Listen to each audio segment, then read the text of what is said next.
Hey, welcome back everybody, man. It is good to see you. I'm out in my garage again. I got a lot of cars going by. I'm not gonna lie to you, man. My garage is a mess. I got benches I'm working on, boxes I'm making, chainsaws and knives I'm sharpening, axes that I gotta work on.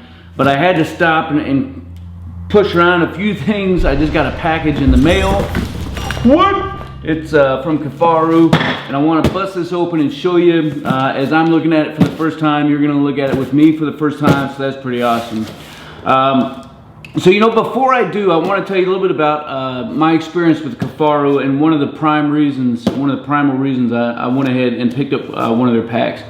I had bought a couple of their knick-knack things before in the past. I hadn't spent any big money on them yet until this point.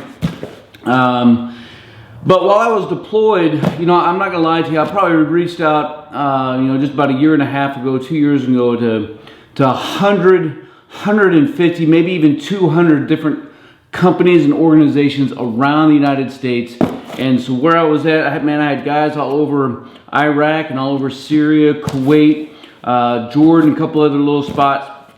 And I was reaching out to anybody, and it's like, man, you know, I've got about 140 dudes out here, and soldiers I'm trying to look out for and take care of. If you have anything that you can send out our way, from a card to a care package, whatever it is, no matter how big, no matter how small, I promise you I'm going to put it in the hands of these guys. And, you know, a couple companies did respond. Quite frankly, most people didn't. But Cafaro was one of the ones that did. And they were probably the second biggest contributor that we had while I was out there. So I was super stoked and super pumped to be able to get, they sent us a bunch of beanies and some handwritten stuff. It was really good for the guys when we were out there, man. I'm not gonna lie to you. It was, you know, to get anything received, especially from people that you don't know, who just wanna put a little touch point and say thank you. It was awesome. It was life-changing for my team out there. And so that was, again, you know, one of the things, you know, when I came back and I was been in the search for a pack for a while. I've had my tactical tailor for a hot minute, and it has done me well. It's just not quite exactly what I was looking for. It didn't have the things that I wanted in a pack. It's a great pack. I have a couple, you see my small one, the flight light operator, removable operator bag, and of course I got the extended range pack. But they didn't offer, you know, what I had and what I wanted. And Tactical Tailor, Mystery Ranch, you know, all really good brands that are out there, quality gear. You know, it's a matter of finding what it is that you're looking for. And so Kifaru, they had this pack. It's called the Eastern Ruck. We're getting ready to open this up, man. I'm gonna open this thing up right now to take a look at this thing. It had all the features that I think I'm looking for in a pack. And so let's. Without further ado, let's open this thing up and see what's in the box. All right, so here it is. Do not open with sharp objects. So I will not use any of my knives, but I will use my John Wayne. This is my dad's P38. Of course, he got it in Vietnam and gave it to me a long time ago. And somehow or another, I still got this thing rocking. So, I mean, it's sharp enough to open a can, but I think the edge I'm using is not too bad.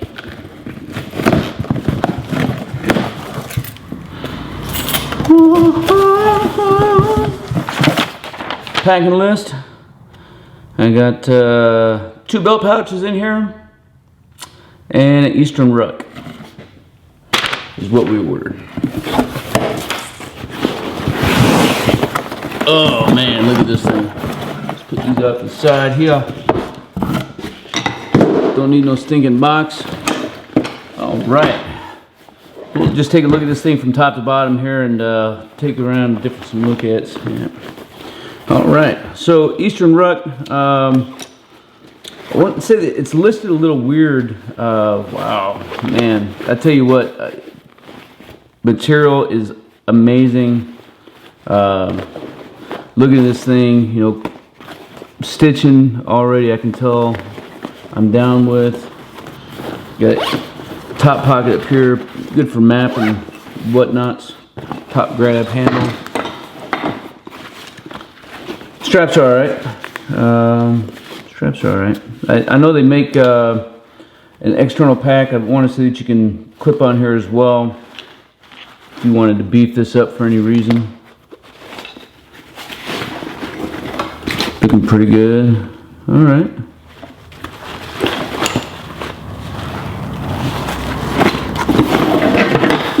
Side here, one of the interesting pieces and parts, instead of it just having a side pouch for water bottle, you can extend this out or tighten it back up to hold larger or smaller water bottles or tripods or whatnots, and you got some little attachment points here, which is pretty awesome. Ooh, I'm going to look at that here in a second. Got an external pouch here. Decent size here. Right on. Yeah. Let's go around a tree, lock her in.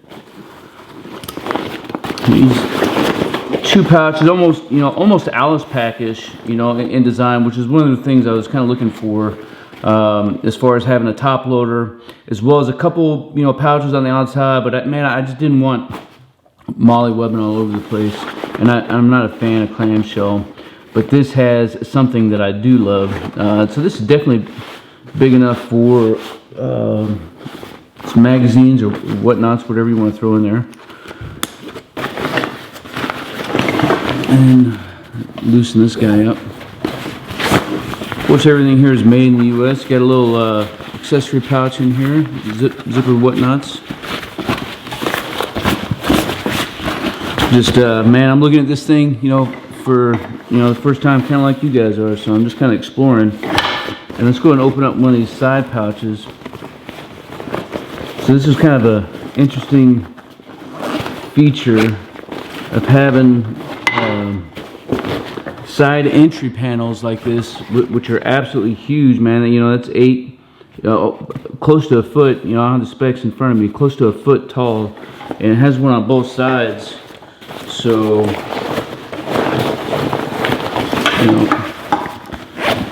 if you had this hung around a tree, or if there's just something on the bottom that you want to get at, you can reach all the way through there. I suppose.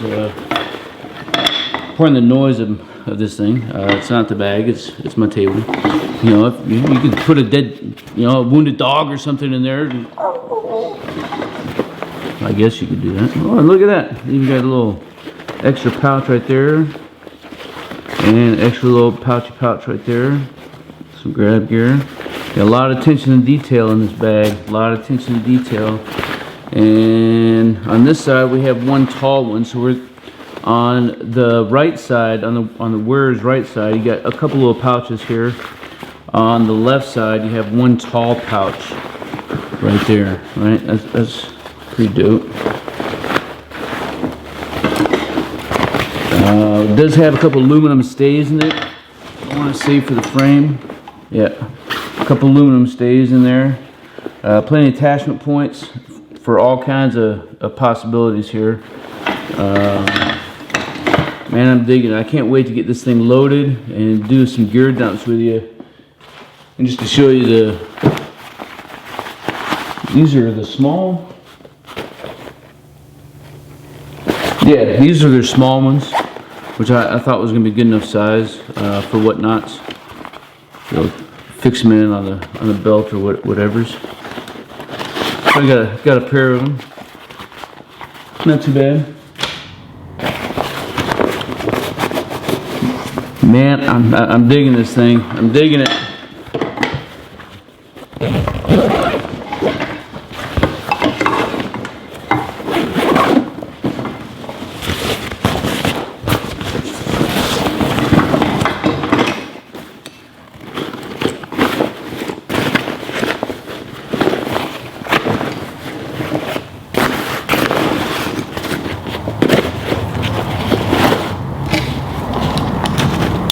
I think looking at it, the only thing that I would have considered doing different, and it'd probably end up being something that I'm going to do. There's also a meat shelf in here, I want to say.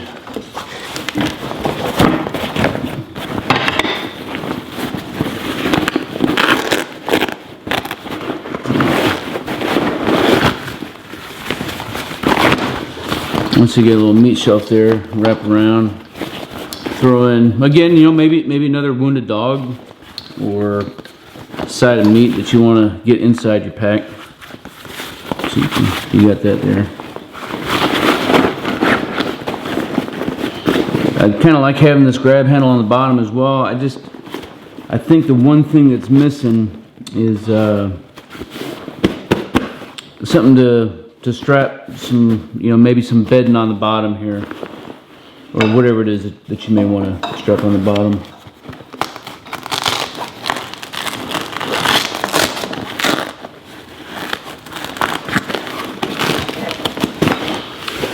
So maybe we'll do something there.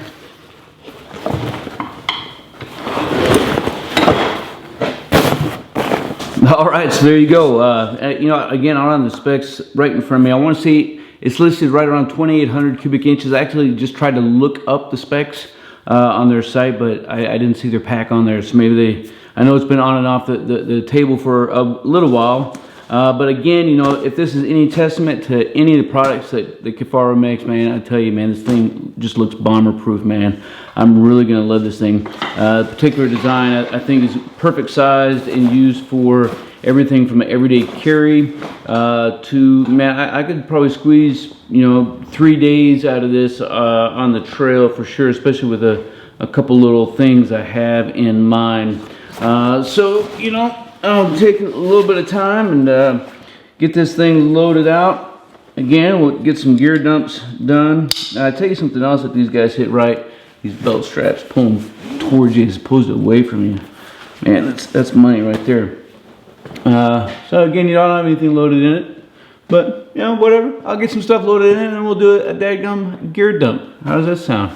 Sounds good to me. Hey, if you enjoyed the content of looking at this thing, you know, leave a comment down below. And if you want to master your field craft or develop your tactical virtue, make sure you subscribe to the channel and click that notification bell so that you can stay up to date on future content. Man, as always, until then, we'll see you.